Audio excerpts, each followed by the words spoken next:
Welcome to SK Statistics tutorial. This question related to the statistic question. TS సెట్లోని 2023 పేపర్లోని question. ఇప్పుడు మనం ఏం చేసినా కూడా పై ఇంటూ స్టేషనరీ ప్రాబిలిటీ కనుక్కోమని చెప్పింది. ఇక్కడ స్టేషనరీ ప్రాబిలిటీ కనుక్కోవాలి. Pi into p is equal to pi రావాలి. అంటే మనం ఇక్కడ ఉన్న ఆప్షన్లు అనేవి పై వాల్యూస్ అన్నట్టు, మళ్ళీ వాటిని ఈ పీతోని మల్టిప్లై చేస్తే మనకు పై వాల్యూసే రావాలి. ఓకేనా? పై ఇంటూ పి ట్రాన్సిషన్ ప్రాబిలిటీని మల్టిప్లై చేస్తే మళ్ళీ మనకు అదే రావాలి. కాబట్టి ఇప్పుడు ఒక్కొక్క ఆప్షన్ చేయండి. ఇక్కడ ఫస్ట్ రో ఫస్ట్ కాలని వేస్తే మనకి ఫస్ట్ వాల్యూ రావాలి.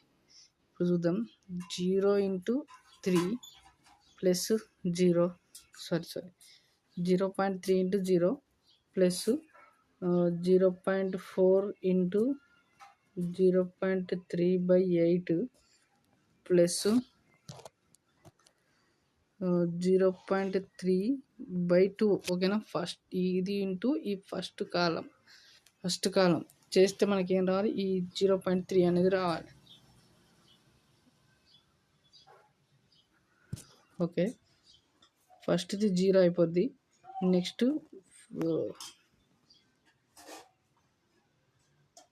0.3 కాదు, ఇది ఓన్లీ 3. ఓకేనా? 0.4 × 3/8 2 క్యాన్సిల్ చేస్తే 0.3/2 మిగులుతుంది. ప్లస్ 0.3/2 రెండింటిని యాడ్ చేసి బై 2 చేస్తే 0.6/2 0.3 వస్తుంది. ఓకేనా? అంటే ఫస్ట్ వాల్యూ వచ్చేసింది. అంటే మనం ఫస్ట్ రో ఇంటూ ఫస్ట్ కాలం చేస్తే మనకు ఫస్ట్ వాల్యూ వచ్చింది. ఇప్పుడు నెక్స్ట్ సెకండ్, ఇక్కడికి ఇది ఒకటి వస్తే సరిపోద్ది. ఇంకోటి కూడా చెక్ చేద్దాం. మళ్ళీ ఇది ఇంటూ సెకండ్ కాలం చేసినప్పుడు మనకి ఇది 0.4 రావాలి. 0.4 అంటే 0.3 ఇంటూ 0 ఓన్లీ 2/3 ప్లస్ 0.4/8 ప్లస్ 0.3/2. ఓకేనా? ఇప్పుడు 3 క్యాన్సిల్ అయిపోతే 0.2 ప్లస్ 4 1 4 2 అంటే 0.1/2 ప్లస్ 0.3/2 వస్తుంది. ఈ రెండింటిని యాడ్ చేయండి. యాడ్ చేస్తే ఏమొస్తుంది? 0.2 ప్లస్ 0.4/2 4/2 అంటే 0.2 ప్లస్ 0.2 వస్తుంది. ఇది 0.4కి